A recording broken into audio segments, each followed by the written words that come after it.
Vamos aguardar. As pessoas estão sendo notificadas da live.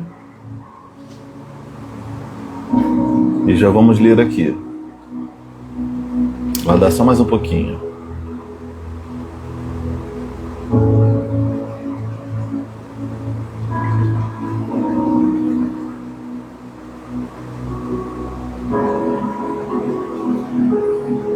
Olá, boa noite.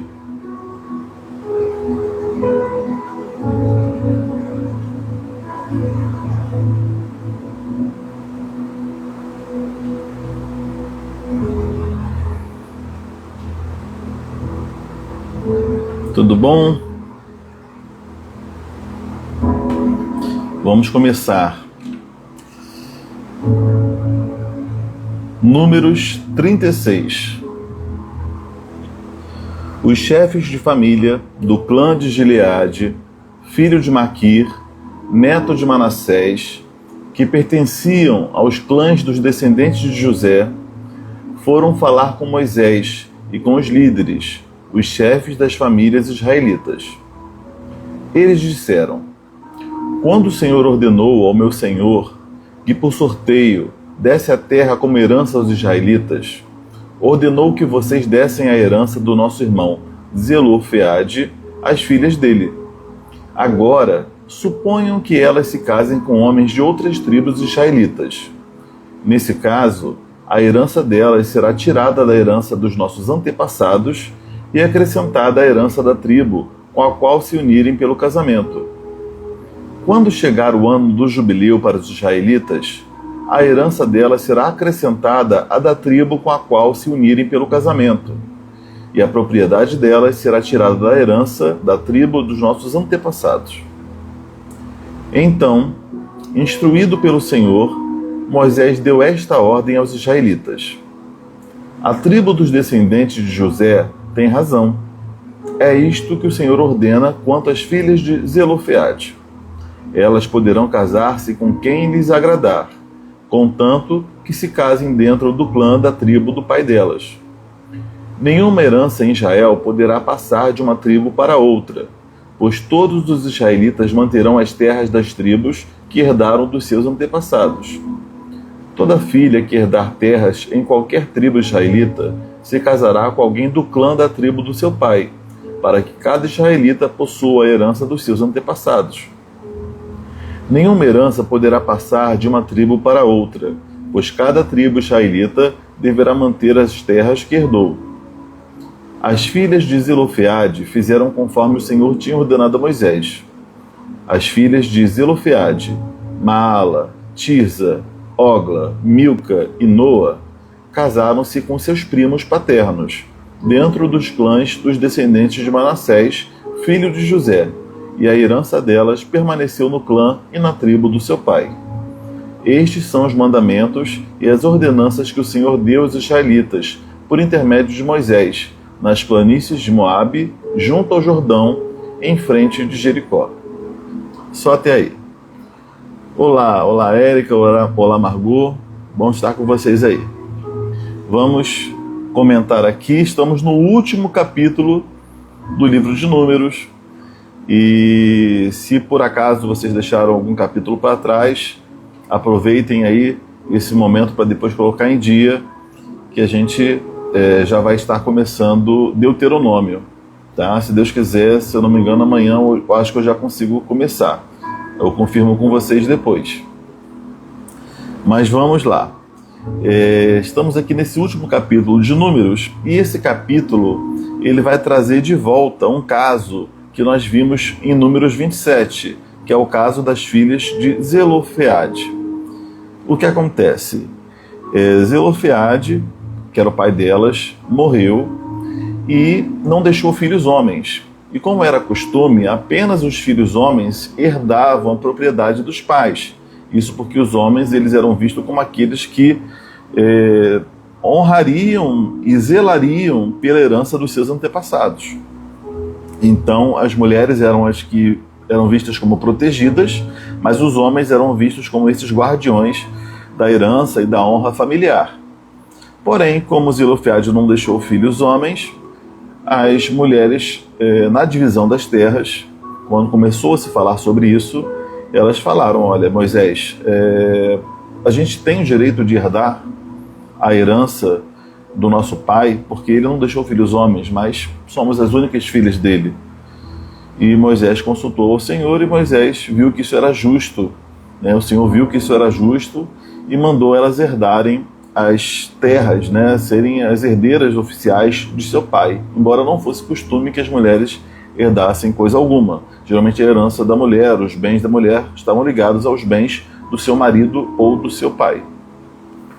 Isso foi lá no Números 27, né? Lá no caso que a gente leu em Números 27.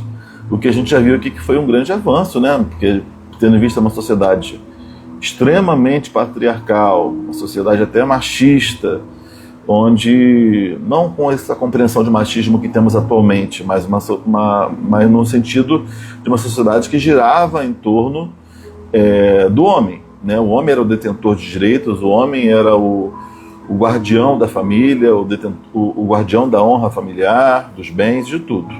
A mulher era a parte frágil, a parte que dependia, a parte que estava ali sob a tutela. E nesse caso a gente vê, em Números 27, que as mulheres herdaram, né, foram vistas como pessoas, né, pessoas físicas que poderiam declarar ali o seu imposto de renda e falar: não, isso aqui é o meu bem. Então isso aqui já foi um grande avanço que Deus permitiu ali para fazer justiça também, que seria uma injustiça elas ficarem sem bem algum que seria dado ao seu pai. Porém, aqui é levantada uma questão. Os chefes da tribo de Manassés, ao qual pertencia também a família de Zelofeade e de suas filhas, os outros chefes, provavelmente tios delas, né, parentes próximos, vão levar uma questão muito importante para Moisés. A questão é a seguinte: caso essas filhas de Zelofeade casassem com homens de outras tribos, naturalmente, em algum momento, essa propriedade, essa herança que elas receberiam das terras passariam para os clãs, para as tribos de seus maridos. Só que isso poderia não só tornar desproporcional toda a divisão de terras que estava sendo feita agora, de maneira que algumas tribos acabassem ficando com uma quantidade de terra muito maior do que deveriam, por conta desse rearranjo aqui familiar, dessa conveniência aqui de casamento, e ao mesmo tempo isso seria uma desonra para a tribo que não levaria adiante a sua herança, né, dentro da sua própria tribo, né, não perderia uma parte para outra tribo. Então, zelando pela honra de seu clã, de sua tribo, os líderes aqui de Manassés levam essa questão até Moisés. E a gente sabe aqui também que poderia haver alguns problemas relativos à conveniência, né, das tribos de terem mais terra, né? Vamos arranjar esse casamento para poder termos uma terra maior. Vamos, então, você casa com 2 ou 3 ou as 5 filhas de Zelofeade para a gente poder anexar esse território ao nosso. Então a gente viria aqui que talvez isso gerasse problemas nesse sentido, né? E casamentos arranjados nesse sentido. Não que casamentos arranjados, no sentido da família, recomendar um noivo para noiva, etc., isso não acontecesse. Isso acontecia. Porém, não por motivo de territorial, né? Motivo assim, vamos aproveitar esse ensejo de divisão das terras e vamos aumentar a nossa terra. Não por essa visão específica aqui de sabotar a divisão de terras que estava sendo feita por Moisés e pelo Senhor. Então, quando eles colocam essa questão diante de Moisés, Moisés leva isso a Deus. Isso fica implícito quando diz que, quando diz aqui no versículo, deixa eu dizer para vocês.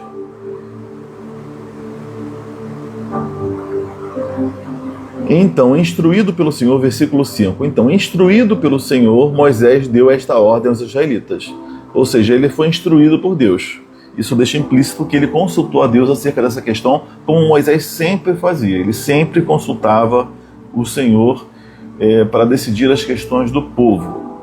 Ele, pela experiência que tinha, pela idade que tinha, ele poderia já falar, não preciso consultar, não preciso orar não, porque eu já sei como é que se resolve essa situação, eu sei o que é justo. Ou então ele poderia apenas fazer ecoar a voz dos homens da sua época, né? Mas não, ele sempre consultava o Senhor, fosse pró-tradição ou não, fosse pró-entendimento do que já vigente ou não.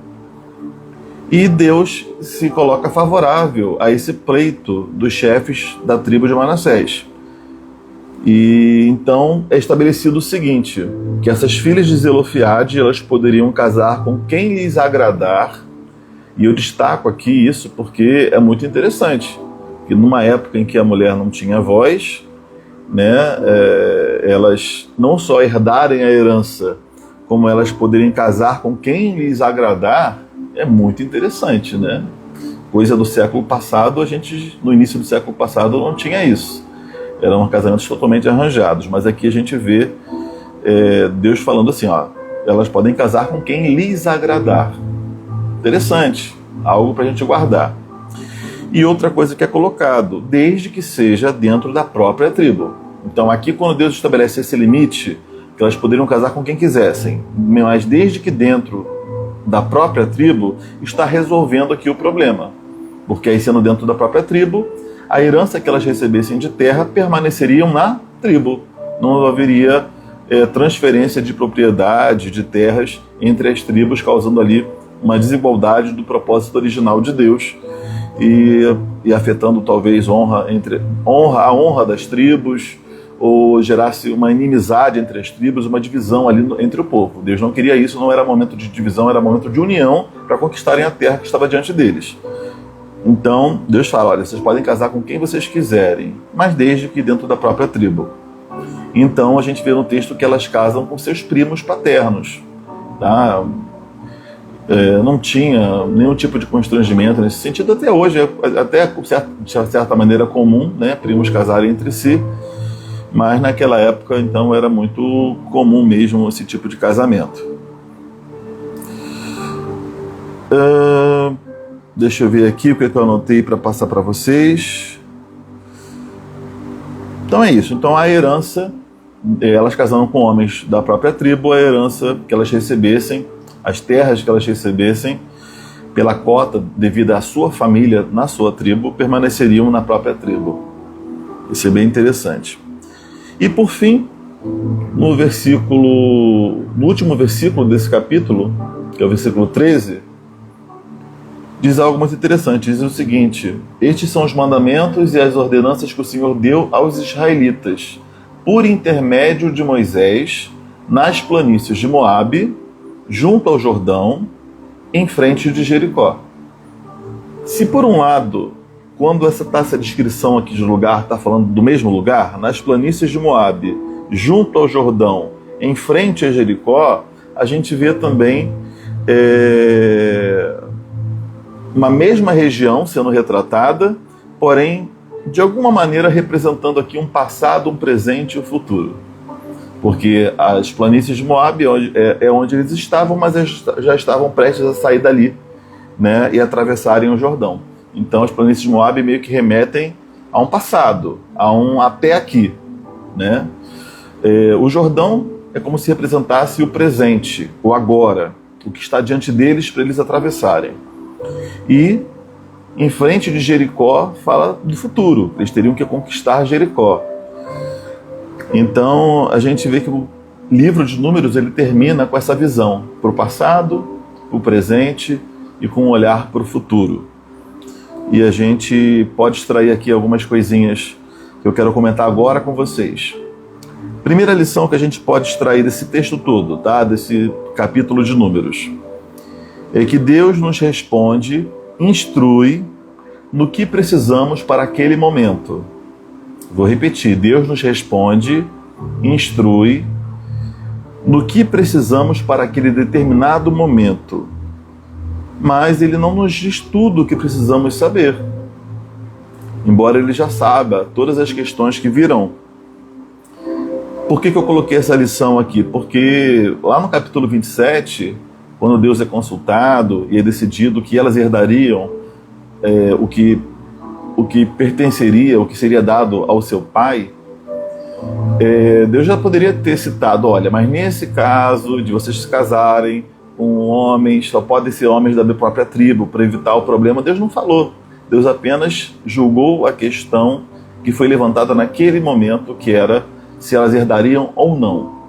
E aqui, quando eles trazem para Moisés, que era o representante de Deus no meio do povo, a questão da herança que seria transferida de tribo ou não, se elas estivessem em casamento com homens de outras tribos, aí sim Deus responde o que deveria ser feito para se preservar a unidade do povo, evitar problemas e preservar ali a honra familiar. Então a gente vê que Deus, ele nos responde, ele nos instrui, sim, quando nós o buscamos de todo o coração, quando o consultamos, mas nem sempre Deus vai falar tudo aquilo que envolve aquela questão. E por que Deus não fala tudo de uma vez? Primeiro, que há questões que nós precisamos passar e enfrentar para que através delas nós possamos buscar ao Senhor, depender do Senhor. Ele não dar todas as respostas de uma vez só é porque nem sempre estamos preparados para ouvi-la, ou então porque Ele deseja que nós o busquemos a cada novo momento, a cada dia. Ele não quer simplesmente nos dar um manual detalhado, olha, o manual da vida da Érica, o manual da vida da Margot. Aí você, a cada dia, vamos ver aqui, dia 13, dia 13 eu tenho que fazer isso, tenho que fazer aquilo, porque essa é a vontade de Deus. Ele poderia fazer, mas ele não quis fazer assim. Ele quis que todos os dias nós o buscássemos, que todos os dias nós entendêssemos que precisamos dele para as questões mais simples e as mais complexas da vida. Que nós precisamos incluí-lo nas nossas questões, nos nossos dilemas, nos nossos desafios, nas nossas rotinas. Então, Deus não falar tudo de uma vez é para que nós aprendamos a depender dele no dia a dia e recorramos a eles quantas as vezes forem necessárias. E essa dependência vai nos gerando intimidade com ele, vai nos aproximando dele. Essas experiências vão nos fazendo conhecê-lo mais, e, enfim, vão também nos fazendo nos conhecer. A gente vai se percebendo, a gente vai amadurecendo. Talvez algumas perguntas que nós fizéssemos hoje, lá no futuro a gente não faria, ou não fará. Então, Deus, ele sabe o momento de falar conosco, o que precisamos ouvir num determinado momento, e lá na frente ele vai nos falar tantas e quantas vezes forem necessárias, mas ele também quer que a gente busque, continue dependendo dele dia após dia para todas as questões. Então, a gente vê que Moisés dependia de Deus, tanto que ele procura o Senhor quantas vezes ele achava-se necessário para conduzir o povo, ele dependia do Senhor, ele buscava a vontade de Deus. E assim devemos fazer na nossa vida. A segunda lição é que Deus se importa com as questões corriqueiras, mas que podem gerar problemas grandes se não resolvidas. A gente lê um texto desse e fala, na questão civil, uma questão social aqui, um problema familiar, uma questão pequena, mas Deus se importa com isso. Deus responde porque isso poderia se tornar um grande problema. Isso poderia gerar divisão no povo. Isso poderia gerar uma briga na família. E Deus, ele se importa com as famílias, ele se importa com o povo, ele se importa com a nossa vida social, ele se importa com o nosso dia a dia, ele se importa com o nosso trabalho, ele se importa com as nossas relações familiares, ele se importa como lidamos com o dinheiro, ele se importa com a nossa relação com a nossa vizinhança. Tudo é importante para Deus, tudo é importante. E se é importante, mesmo que para outros pareça bobagem, coisas que possamos decidir por nós mesmos, questões que podemos resolver na força ou no grito, Deus, ele quer nos orientar e nos ensinar princípios, e sempre que pararmos para ouvirmos o Senhor, mesmo nas questões pequenas, ele vai nos ensinar algo novo. E como a gente vai aprender qual é a vontade de Deus? Ouvindo a palavra de Deus, buscando qual é a vontade de Deus, a palavra de Deus para aquela situação em específico. Vamos aprender sobre a vontade dele através da Bíblia, em primeiro lugar, porque a Bíblia é a vontade de Deus revelada para todos, e ao lermos a Bíblia vamos compreender o que ele deseja de nós. Ah, Leandro, mas na Bíblia não tem especificamente como é que eu vou tratar essa questão aqui que eu estou vivendo, especificamente. Mas a Bíblia apresenta princípios. Então vamos nos atentar. Qual o princípio bíblico, se eu leio a Bíblia, se eu estou buscando a Deus através da palavra, ouvindo o Senhor, uma hora, essa mentalidade bíblica vai ser natural, né? Mas até lá a gente vai recorrer. O que eu posso... que passagem bíblica pode me orientar quanto a essa questão aqui? É uma questão familiar?